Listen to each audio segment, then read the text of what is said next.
Bubby, won't you please welcome Vanessa Portillo. She is the Executive Director of Garden Farms Foundation, and we're going to explain to you the very big difference between the foundation and the consumer, would you call it the consumer area, Garden Farms, the business side of Garden Farms of Nevada. Vanessa and her team in this season have been helping me learn more about the garden that I reference so much. If you just kind of want to take a pan of everything. I come out here very frequently with all of you and I talk about what's growing. Those are the Armenian cucumbers, I guess we'll just name them. Armenian cucumbers, and then those are the zucchini, and this morning we took a plethora of tomatoes out, but those are the San Marzanos. If you just kind of want to zoom in a little bit on that. Those are the San Marzanos, and so lots is happening out here. Biggie is here to say hello to Vanessa too.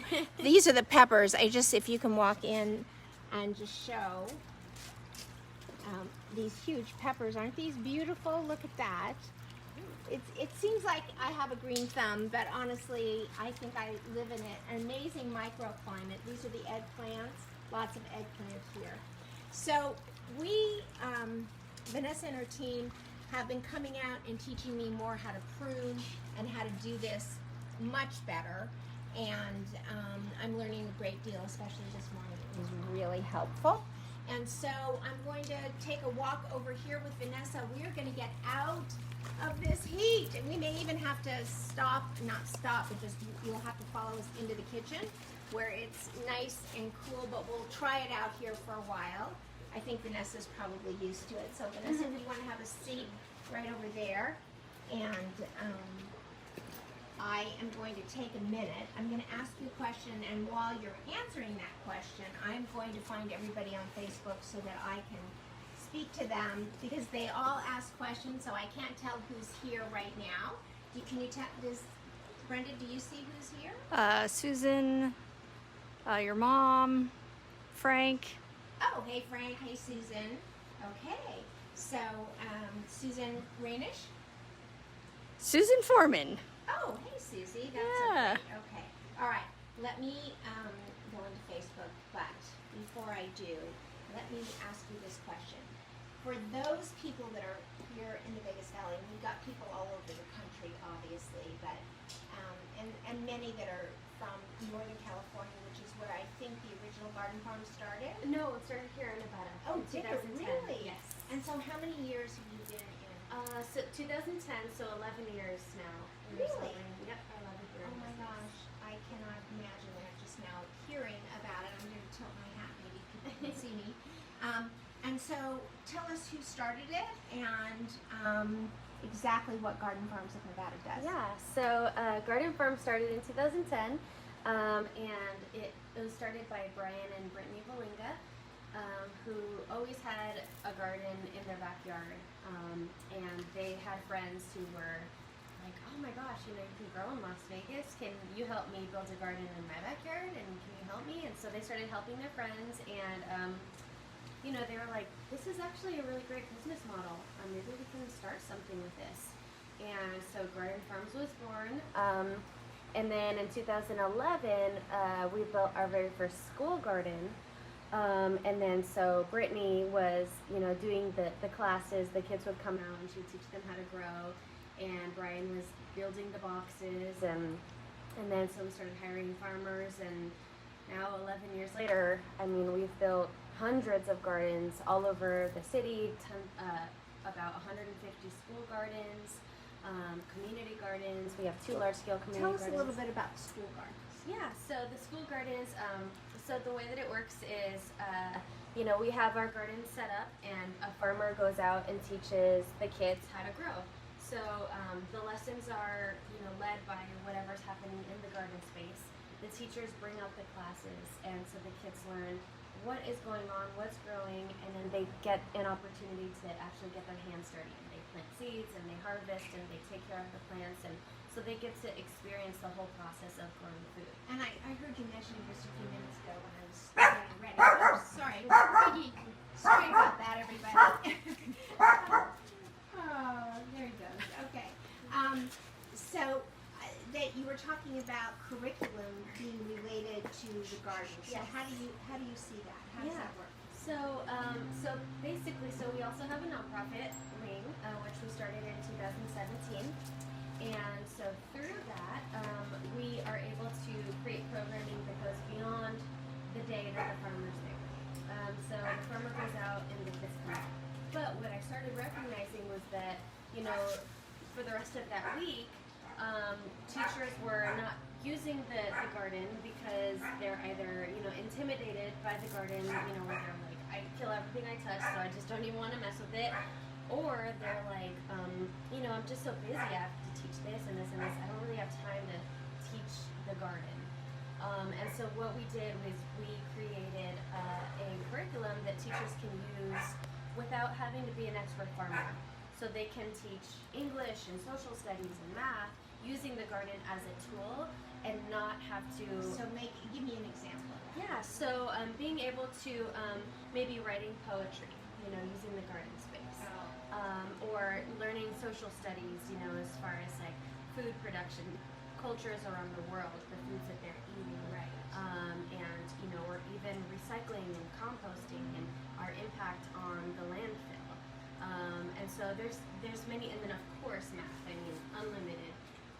There's just so many ways that we can use a garden space with, in school that's not just, the growing of the food, which is... And so describe the math area, Yeah. So even just doing area, volume of soil, it's kind of like, I think that even as an adult, once I learned about, how to calculate how much soil a garden space needs, and I'm like, oh, this is volume, I get it now. It's not just a formula on a piece of paper. It's like, I get how you have to plug in these numbers to get, the amount that you need to fill up a space. Well, let's talk about that for just a second. That's an interesting thing to talk about. And I want to say hi to Teresa Anderson. Thank you, Teresa, for being here. Frank, Megan Wood. Hey, Megan. Susie Foreman. My mom. Hey, Mom. And so this is really great. So let me ask you this. Let's talk about how much volume you need for soil to grow. It depends. Obviously it's always different. We generally, if you're doing a garden, we generally like to get about a foot of soil freeze at the minimum. Our native soil here in Vegas is so compact that it kind of works as like a container itself. So say if you're digging a hole and you're planting a tree, however big that hole is dug, that's kind of the maximum space that your trees are going to have, to grow. Unless they are a native tree and they have a really strong root system that can penetrate that soil. But it's just so hard that, ultimately you're going to be creating a space that the roots are just going to start filling around itself, just like they would in a pot. So because of that, we like to give about a foot of space, whether it's mound up or in a garden bed, and that way everything has some space to grow, whether you're doing your root crops and carrots, or something that So there's our sign from the universe. If I look lower, we should probably go inside and finish the video. I'm okay because we are left to do. Let's grab.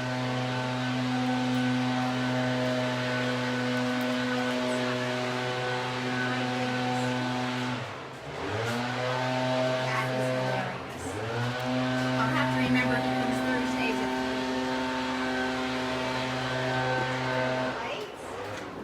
Lights, action, camera, right? Okay, well, it's much cooler in here, which is quite lovely. All right, get the light on. Okay, we should be lit. So if you just want to stand right here, there we go. Okay, and we'll touch and see who else has come about. But okay, so that's part of volume. That's math. We have poetry in the garden, which I'm sure those kids really, really love. Oh, yes. And so just stand a little bit closer to me if you don't mind, just because there we go. And so now let's talk about what role the foundation actually plays with garden farms. But before we leave garden farms, let's give everybody some information. Oh, yes. Which, if you have an indoor garden or an outdoor garden rather, and you need help, and you want to help, you know, I did my first year basically by myself with Brenda's help. Brenda's the one who gave me my first seed that I rolled my eyes and said, oh God, please, what do you think? I'm a gardener. And then I saw my first seed sprout and I was hooked. I was in love. And not just 4 months later did I have plans for that bed out there, which is just gorgeous, I think. And then you also can purchase the food and have it doorstep delivery. So tell us a little bit about that. Oh, yeah. Where to go and how to do it. Yes, so that is the Garden Farmers Market. So the Garden Farmers Market we just started last May, so just over a year now. And with the idea that, I mean, we've been in business for years helping people grow. So we'll build a garden in your backyard or your school or community space, wherever it is, and send a farmer to teach you how to grow in your own space, which is, you know, what you have. So a farmer comes out and you meet in the garden and you ask questions and you're learning side by side. So ultimately, you're, you know, learning enough that eventually you say, actually, I don't need you anymore. I'm an expert farmer now. And so, you know, after so many years of that, we have a connection of all these people who are growing food in Las Vegas. And so we're like, well, you know, how amazing would it be if we could have a farmer's market that's truly local and encourage people that are growing, you know, to be able to share some of that abundance. So, you know, a lot of times people, and as you may see, once you start growing, you're saying, wow, actually I have a lot. I'll have a lot more than anticipated. You know, oh, I can maybe share some of this. I could sell this on a farmer's market, which would, you know, hopefully encourage people to grow more. And just grow our local food economy in general. We go to the farmers markets and we see mostly produce that comes out of state.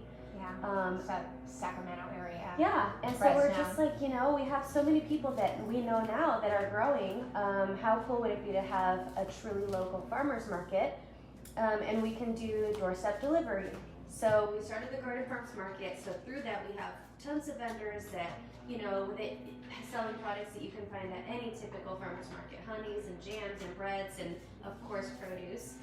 And you can buy so online. where would they go? Do you want to hand me that basket if you would? And just I want to show what, thanks Brenda, I just want to show what came out of my garden this morning. So we harvested this amazing collard greens. So I want to tell you about this collard greens. I pulled these out completely in October. I think when you came the first time you said, no, those are done. So I pulled them all out, but somewhere along the line I left something, and so all of a sudden in January up popped this, or not in January, actually in April or something, because Mario said, what is that? I said, oh my God, that's my collard greens. But look at these tomatoes. This is a radish, so that radish came out also this morning. That was the last radish in the garden, but look at these tomatoes, and that all came off my cherry tomato tree. And then we are going to have the San Marzano tomatoes harvested tomorrow night, because I'm on my way to Laguna again, trying to set up a Temecula olive oil tour for Monday.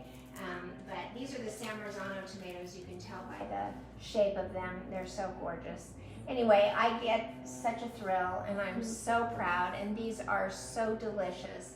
And I say to everybody, whether you have a bed like I am fortunate, very fortunate to have, but I didn't start there, I started in pots. And I had a bunch of pots around a fountain, so they got splashed with water and they could drain when I watered them into the water.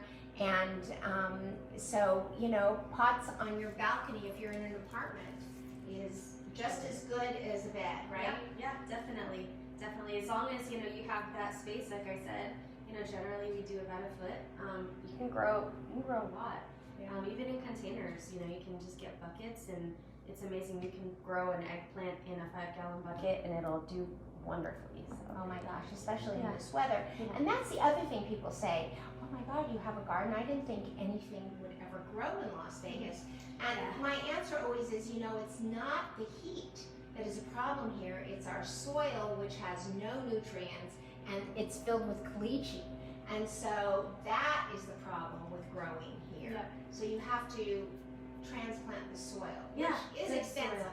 Yeah, good soil, good irrigation is key. But I mean, you know, a lot of people are surprised that you can grow in Las Vegas, but honestly, it's, you know, better because we're one of the only states that you can actually grow all year round. We don't have a winter that is completely dormant, right? So for a lot of people, they have a short growing window because then the winter comes and everything goes away. In the winter, we're pumping out cabbage and broccoli and leafy greens and it's amazing. And so people don't really think about that. And so it's all about timing. You know, and a lot of people who are used to growing in other states come here and then they try to plant the same things at the same times that they were doing before, and it doesn't work. And so, yeah, it's an amazing place because you can actually grow year-round here. So. Which is amazing, which is really amazing. I guess I can take this off now that I'm inside. I have no idea what my hair looks like, but I think you guys can handle it. So I just want to say hello to Douglas Aisher. Welcome back. Good to see you. So happy you're back. I was thinking about you the other day. And Lisa, oh my God, you missed 3 days of cheese. I know how much you love cheese. We've been cooking everything with cheese because tomorrow is National Cheese Day, honoring all the dairy farmers of America. June is National Dairy Month. Did you know that? I did not, but I've learned that. So we have been paying homage to all the dairy farmers of our country, but mostly Wisconsin, because that's where all the artisanal cheese comes from in this country. Not made in huge vats, but truly artisanal cheese. And so tomorrow you can join me on Channel 8. I'm going to have you guys all set up here to the left because remember, you need to post recipes. We've got a contest going on, Vanessa. And so if you post either a shot of a recipe that you love or something that you've made with cheese in it, you get entered to win a beautiful cheese basket being sent to you from Wisconsin cheese, from the dairy farmers of Wisconsin. And so we've had so many entries. I don't even know how we're gonna pick, but we're gonna put our hand in a big colander and we're gonna pick.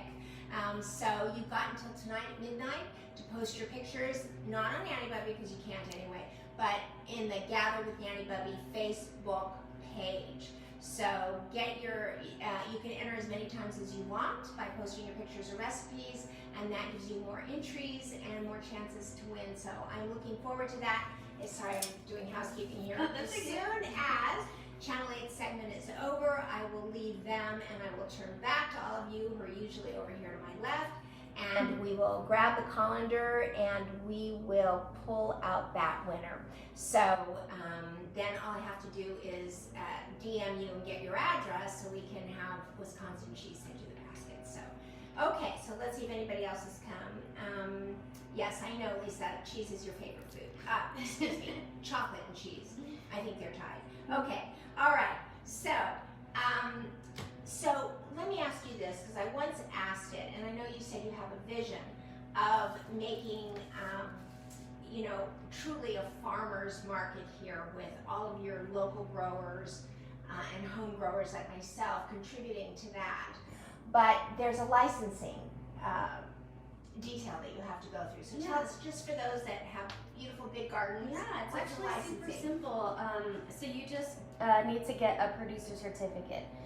So basically somebody from the Department of Agriculture will come and just do a walkthrough of your garden and just make sure that you know what you're growing, and that everything is in good condition, in good, safe growing conditions. And it's $50 for the first year, and then every year thereafter to renew it's $30.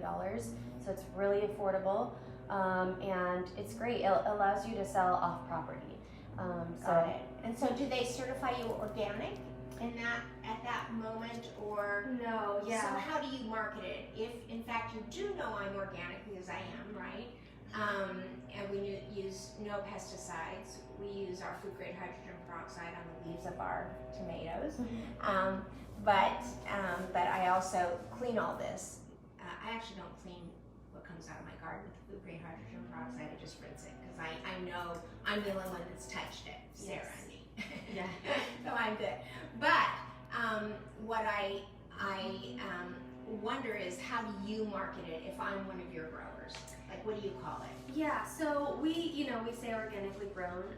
To be certified organic is, it's a process, and it can get costly, and it just takes a lot longer because they do have to trace everything that you're putting into your garden, everything in your soil, so it's kind of a really lengthy process.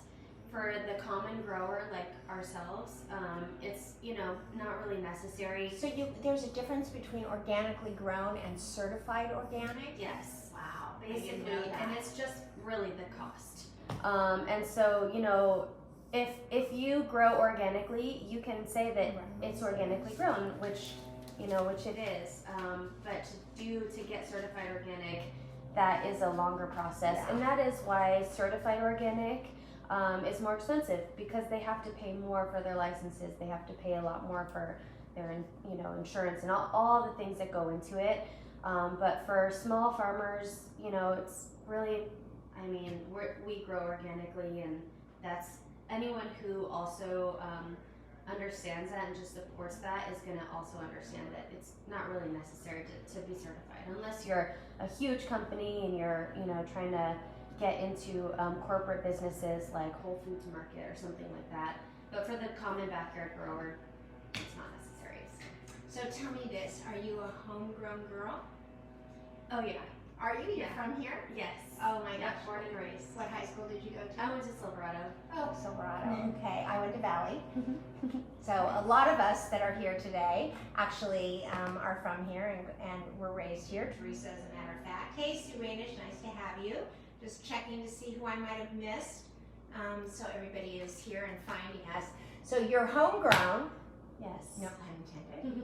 You went to Silverado High School. And what got you into this? Where did that match get lit to ignite your passion? It actually got lit in Costa Rica. Oh. And so I did a semester abroad when I was in college. And where'd you go to college? UNLV. Okay. And your major? Anthropology. Okay. So you weren't too far off, yeah, right? Cultural anthropology. So I went to Costa Rica, in search of, studying new cultures, and while I was there, that was my first time in my life in a rainforest, dry forest, cloud forests, and I was just amazed. I grew up here, so the plants all around me was different. As a homegrown, I'll say to myself, I grew up thinking that there were no forests anymore. I actually did not know there were still forests. And one year, at the age of 12 or 13 years old, the camp that I went to camped out in Sequoia National Park. And I will tell you, it was mouth-dropping. I couldn't believe that there were still forests. Oh my gosh, yeah, it's incredible. Right? Being surrounded in that for the first time is so empowering, and so I just needed more. And so I came back. I was there for 4 months. Before you leave Costa Rica, I have a Yes. question about Costa Rica. Okay. Did you zip line in Costa Rica? I did. Yeah, I saw a sloth. I was about 3 feet. The animal it's a the slowest moving animal, and they're in the tree. They have the long paws, and they live in the trees, and they move so slowly that they will have moss growing on them. Oh, that happens to me sometimes. So I did do that, and I went to Nicaragua and Panama while I was there as well. And actually, I spent 2 weeks in Nicaragua, which really changed my life. I think that even more than Costa Rica, just seeing the culture around the farming and agriculture, I just fell in love with it. And so I came back to the States and I enrolled in an herb school in North Carolina. Oh, in North Carolina. Yes. Okay, because I'm like, okay, where is there an herb school? Yes. Here. Yep. I want to go. Yes, and I became a certified herbalist, working with kids, and I developed a children's herbal medicine product line. And then, my whole family's here in Las Vegas still, so I felt like I wanted to move back to the West Coast, but I wanted to live the same lifestyle where I was going out to the forest and harvesting herbs and making medicine, and so I moved to Portland, Oregon, which was amazing. But while I was there, I noticed that a lot of people were converting their front yards into garden spaces and growing food. And I was like, oh my gosh, that is really cool. And so I kind of shifted my interest into growing food. And so eventually I kind of hopped along through California, worked on a farm, and then ended up in Las Vegas. And I was just like, I wish there was a way that I could combine kids and plants. And someone told me about garden farms. And so this was in 2015. And so I've been with garden farms ever since. And should we tell everybody, by the way, the Portland story, I want to tell you, when I graduated college, and so my degree was in mass media and broadcast, instead of journalism, broadcast journalism, and big surprise, right guys? And I decided I didn't want to be in Las Vegas because I knew that there were greener places, and I really wanted to leave the desert. I also went to college in ASU in Phoenix, so I went from one desert to another desert, and I really wanted the green. And so I went up to Oregon and Seattle and came back to Portland and tried to break into broadcasting there. And then I just had this like epiphany and this sign that just like there was this moment where I turned on TV and I saw back in the day Merv Griffin doing a talk show from Las Vegas, and Dinah Shore was here doing a talk show, and the Mike Douglas show was from here. Everybody was coming from Vegas, and I thought to myself, you know, like Dorothy in The Wizard of Oz, I thought, oh my gosh, you know, like everything that I want is actually happening in Las Vegas. And I felt like Dorothy in The Wizard of Oz when she said, it'll final scene, next time I go out looking for my heart's content, I'll look first in my own backyard. And so I hopped the next plane home. And have been here ever since. And loved, of course, my whole family. We had 5 generations here, almost all of my life. So, or most of my children were born 5 generations. So 4 generations here, almost all of my life. So it's pretty hard to leave. So should we take a moment though and tell everybody what you and I are doing in October? Oh, sure. This is so exciting. It really is exciting. Brings tears to my eyes. Brings tears to your eyes. I get so excited about it. So I was asked to auction off at the LVMPD the silent people behind the hidden heroes is what it's called. It took me a minute to come up with that name, the hidden heroes, and to auction off a cooking experience for at-risk children. And I said, that's great, I'd love to do that, but I don't think anybody cares about me, honestly, and I doubt that anybody, you know, would be all that interested in me. So I said, you know, I'll do this, but for at-risk kids, it's part of their outreach. And I said, you know, for at-risk kids to feel a part of the community police, the LVMPD, and for them to do an outreach, they need to feel that they are on the same level as the sheriff. So if the sheriff comes into a kitchen for a cooking experience, and they come into the kitchen for a cooking experience, it is likely they might know a little more than he does. But at most levels, the sheriff and the kids are going to be at the same level. And so that's what I wanted, is if this really was for outreach, I wanted to make sure that the kids and the sheriff were on the same level, along with some of the other police that might attend on that day. And so I said, if you ask the sheriff if he'll do it, I'll do it too. So they asked him, and he said yes. Big surprise. So we went that night to Hidden Heroes Gala. And by the way, Hidden Heroes Gala are the CSI, the crime vault where they keep, you know, the tons of blocks of cocaine or meth that the evidence vault at CSI. And there's one other one, I think it's the forensics, you know, where they have to prove that what was in that body or, you know, whatever for evidence. So those are the hidden heroes. And so at the gala, we auctioned it off, and I can't even tell you how much it got, because it was so extraordinary. It was shocking. And the men, in this case, that were bidding against each other, like, they gave all this money for an altruistic reason, to truly bring together our police force and at-risk community to bond and be at the same level. So there was a lot of money that was put out for that. So we were supposed to go to a test kitchen downtown, and it seemed really, really sterile to me, and it just didn't seem like an immersive experience, which is what I wanted, right?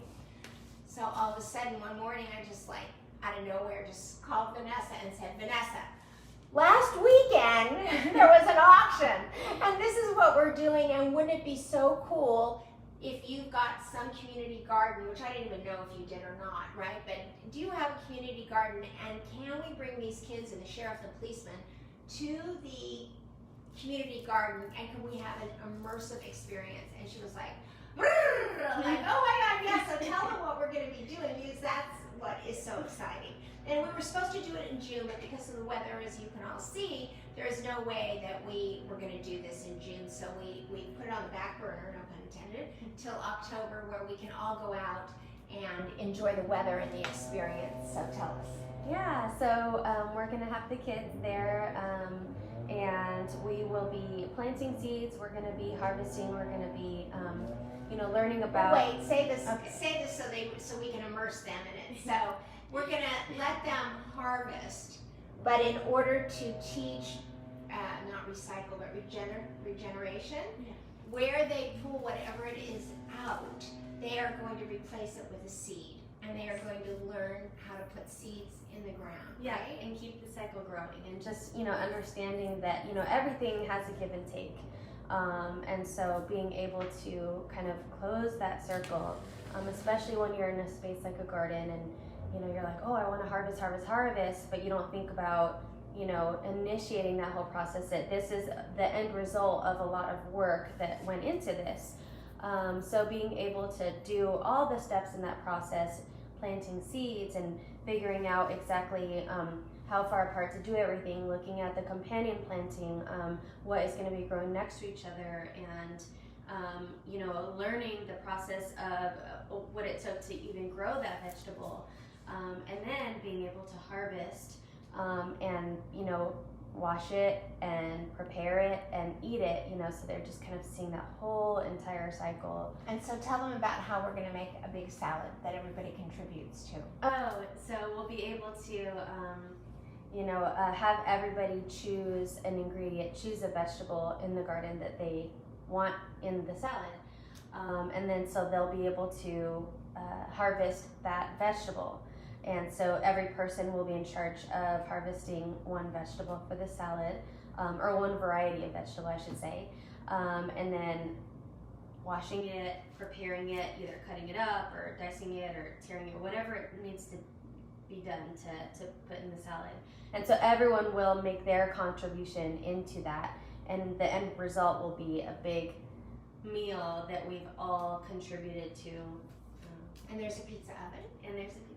And so we'll make some form. We'll decide what kind of pizza we're going to make. So they'll have all the opportunity to grab secure ingredients and put it on the pizza, and really just maybe change some lives. These are kids that may have never really even had much greens in their life, and we're just going to teach them how to do it. I'm really excited about this experience. me too. Yeah, I really am. I can't thank you enough for being willing to do it. So if anybody wants to order doorstep delivery from, oh, there was one question. There was a question, do coyotes eat the plants? No. Coyotes eat smaller animals. Coyotes eat your dogs, but not your plants, so don't worry. So they'll eat the animals that eat the plants, so they're actually good. Yeah. The rabbits eat the plants. But, and that is a question I have actually.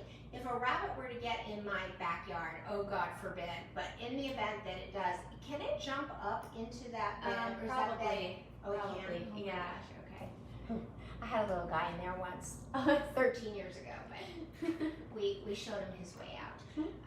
So, okay, all right. So if anybody wants to order doorstep delivery, Yes. how do they do it? So you can just go to gardenfarms.net, and we have a page, it's the virtual market page, and you can just click on that. It'll take you to the market. You can make your order. It's nice because it's not like subscription based or anything, so you could just do it whenever you like. You could try it out.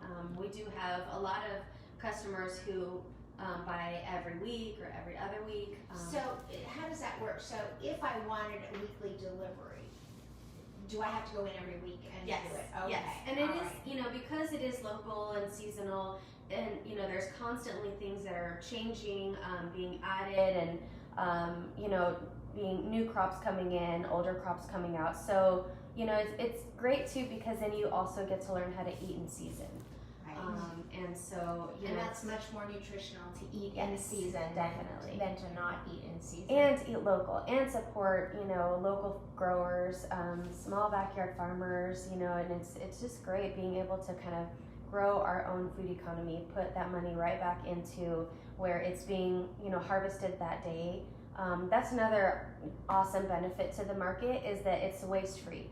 You know, with traditional market setups, you know, as a farmer, I harvest all my crops, I take it, I lay it out, it sits on the table. If it doesn't get bought, then what happens? I have to figure out what to do with it.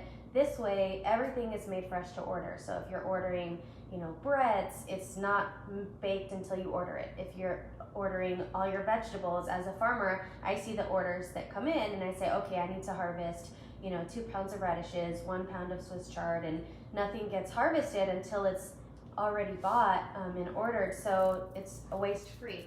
So now everything else just stays in the garden to grow. So it's great that way, and you know that it's being harvested the day of or the day before at the longest, and then it's on your dinner table that night. So That's it's amazing. great. And if anybody wanted to support the foundation, how do they do that? Yeah, so it's the same website. You can actually access the foundation. We do gardenfarms.net.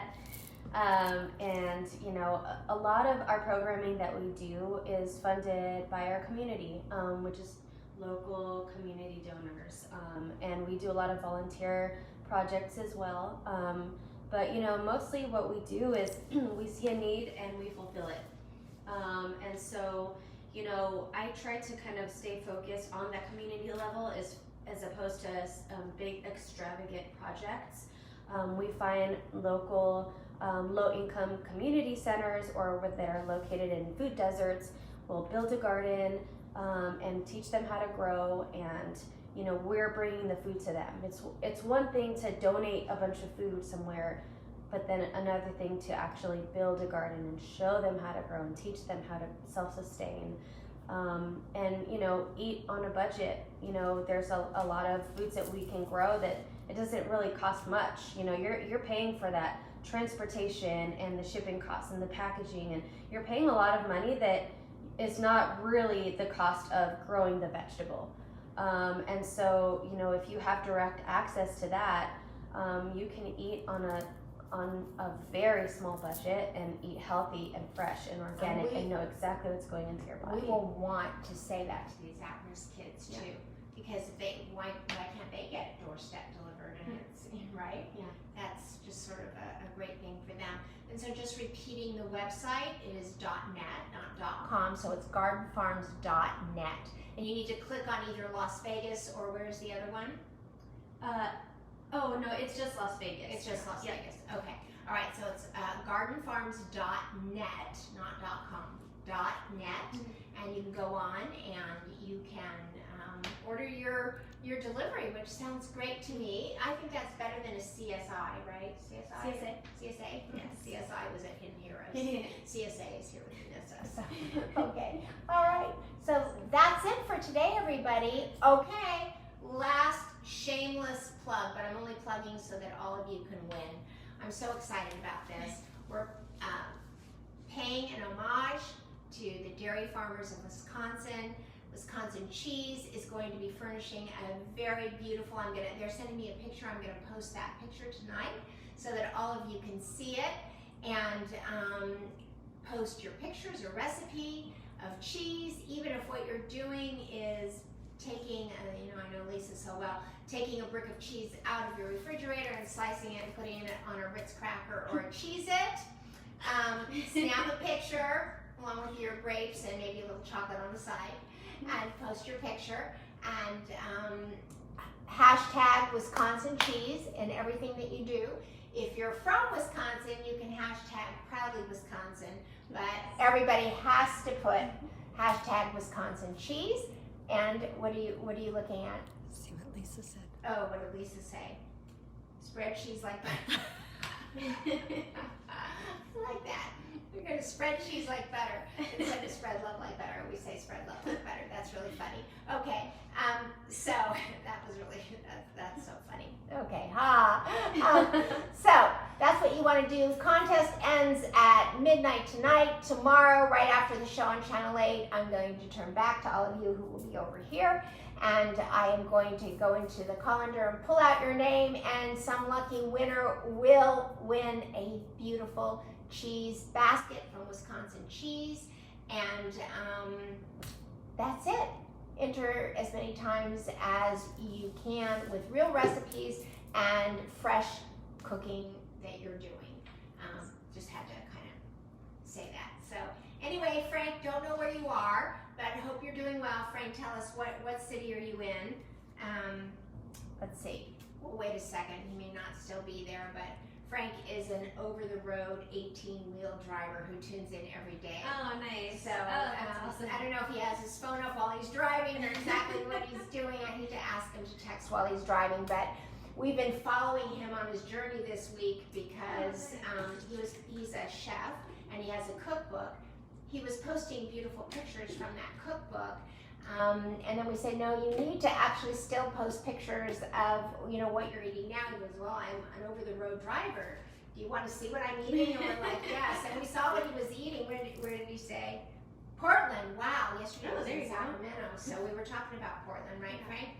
So, Frank, I need to talk to you about next Thursday. So let me just say this right now.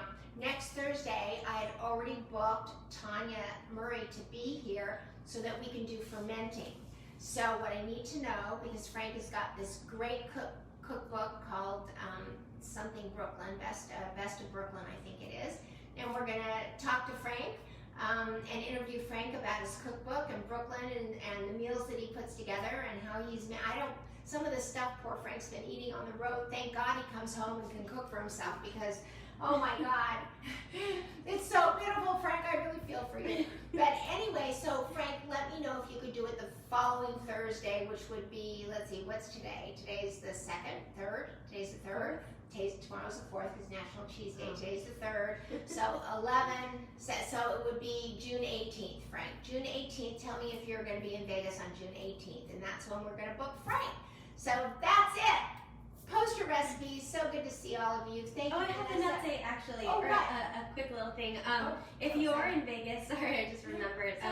We will be having a farmers market, an in-person farmers market with our local vendors from the market, all sharing this space together on Friday, June 11th, from 10 to 1 at the West Flamingo Senior Center. Oh, so that's where's the West Flamingo Senior Center? It is. You know what triggered that for her? I said June 11th, and she went, oh my God, wait a minute. That triggered, right? It is located at... I got to watch you for... We're not off, but come say hello. Hi, I got to watch you for the first few minutes. I was waiting. We're not done. So come say hello. Oh, you're still on? Yeah, he just came down and started talking. Oh my goodness. Okay, come say hello. Okay, where's the camera? Right here. And am I on camera? You will be in a minute. Okay. Oh yeah, I see there's a delay here. Yes, there's always, okay. but I do that so that I can Okay. read everybody's everything. You say So hi to Vanessa. I was watching you. Here we go. Okay. I was watching you upstairs while I was working, Uh-huh. and my client got on, and I heard the dog barking, and I know that was interesting for you. Yes. And then I heard the gardener start right in the middle of it. I said, "Oh my God, I that know, is so it was funny." everything, right? But honestly, I think Vanessa and I couldn't have been happier because we said, oh, well, I guess we're going to have to go inside because we were literally melting out there. Yeah, So look at what Vanessa's crew pulled out. You haven't had a chance Oh, to those see are it. the tomatoes. Yeah, and collard greens, which I forgot to put in the I fridge. think I'm going to eat some of those maybe Yeah, today. you want one now? Are they good? Yeah. Are they clean? Just rinse it. Okay, so you want me to eat? Yeah, just Right rinse now? it, just real Oh, fast. okay. Yeah, here we go. It's only been touched by the bugs, right? No, yeah, bugs are Okay. little, as Vanessa said when I said that I eat aphids, you're getting the camera and chew. Mm. I said to Vanessa, I go, oh my God, Good. is that so good? I said to Vanessa when she was here the first time, I said, oh my God, there's aphids on my, what do we have aphids on? Kale? Oh no, on the chard. It was on the chard. And I said, oh no, I just ate that yesterday. Am I going to be okay? She goes, oh, a little extra protein never hurt anybody. So that's it. Okay, so where is it at? West Flamingo Senior Center is 6255 West Flamingo Road. And so you can actually just type in West Flamingo Senior Center into your GPS. And that is about where? That would be about Jones and Flamingo?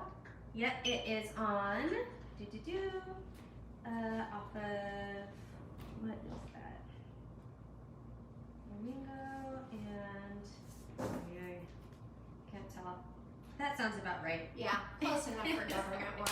Okay. All right. Yes, Friday, June 11th from 10 to 1. So that'll be an opportunity to meet. If you are especially a supporter of the Garden Farmers Market, you'll be able to meet your farmer and get to know who you're buying your produce from. So, Okay, very good. All right, I hope we did the math. Can you just look at your calendar and just make sure that what that Thursday is on the 15th? There goes Biddy again. Thursday Is June 17th. It's June 17th, Frank, not 15th. So the following Thursday is going to be June 17th, okay? Not the 15th, that would be a Saturday. All right, that's it, guys. That's it for us today. Vanessa, thank you so much. Thank you. All right, everybody, on the count of 3. Well, first we're going to say spread cheese like butter. And then we're going to say on the count of 3, can you say it with me? Go out and spread love like butter. All right, everybody. Thank you.